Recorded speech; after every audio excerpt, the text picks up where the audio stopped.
திரு மணிகண்டன் குறுக்கிட விரும்புறாரு. அவர் கருத்து உங்கள முரண்படுறாரு. கேட்டுட்டு வந்துடலாம். மணிகண்டன். நியூஸ் 18 தமிழ்நாடு நேயர்கள், தமிழகத்தின் மூத்த நெறியாளர் கார்த்திகை செல்வன், சக விருந்தினர்களுடைய மாலை வணக்கம். மூத்த பத்திரிகையாளர் லட்சுமணன் உண்மையாலுமே ஒரு கிரியா முக்கிய செயல்படுறாரு.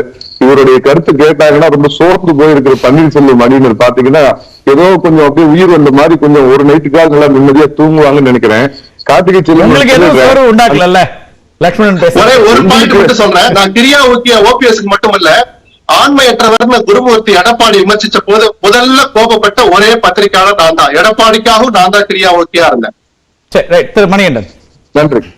அதாவதுங்க, மென்ஷனிங் மெமோல திரு எடப்பாடி பழனிசாமி அவர்கள் கேட்டது அவரோட பிரேயர் என்ன அப்படின்னு கேட்டீங்கன்னா, சின்னத்தை எப்படியாவது அதிமுகவுக்கு பெற்றுத்தர வேண்டும், அது எலெக்ஷன் கமிஷன் ஏத்துக்க மாட்டேங்கிறாங்கன்னு சின்னத்திற்காகத்தான் மென்ஷனிங் மெமோ அவர் போட்டாரோ ஒழிய எந்த விதத்திலும் தன்னை இடைக்கால பொதுச் செயலாளரா இது பண்ணுங்கிற மெயின் வழக்கு தான் ஆல்ரெடி கோர்ட்ல இருக்கு சார்.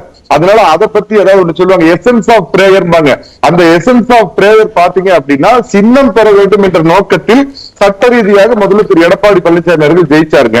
ரெண்டாவது, இப்ப ஒரு வினோதமான ஒரு புது கண்டுபிடிப்பு கமலஹாசன் மாதிரி நம்ம எஸ்பிஎல் சார் ஒண்ணு சொன்னாரு. அதாவது கோர்ட்டு சொல்லிடுச்சு, இந்த நடந்த திருமணம் செல்லும், ஆனா தாலி கட்டினது செல்லாது, மொழி வாங்கினது செல்லாது, விருந்தினர்களை கூப்பிட்டது செல்லாது, விருந்து வச்சது செல்லாது, இப்படின்னு எங்கேயாவது ஒரு வினோதமான தீர்ப்பு நீங்க கேள்விப்பட்டிருக்கீங்களா? தீர்ப்பை அவர் அணுகிற விதம் ஒண்ணு, நீங்க அணுகிற விதம் ஒண்ணு. அவர் ஒரு விஷயத்தை அந்த தீர்ப்பை வாசிச்சே காட்டுறேன். தீர்ப்பை வாசிச்சு நான் அணுகல, நான் அதை இன்டர்பிரட் பண்ணல, வாசிச்சே காட்டுறேன். இந்த வார்த்தைகள் அப்படியே தீர்ப்புல இருக்கு. எஸ் அவர் என்ன சொல்றாரு மணிகண்டன், நான் அதை வாசிடுறேன். ஒரு நிமிஷம் ஒரு நிமிஷம் சார், வர அதுல அவர் எஸ்பிஎல் குறிப்பிடுற முக்கியமான அம்சம், having regard to the circumstances of the case and the scope of these appeals, we have not found it necessary to deal with any of the implement applications moved in these matters, and we would leave it open for all such applications also to take recourse to appropriate remedy in accordance with law. அப்புறம் முக்கியமா சொல்றாங்க, in case of any legal grievance existing with a right to seek relief in the appropriate forum. இததான் அவர் குறிப்பிடுறார்.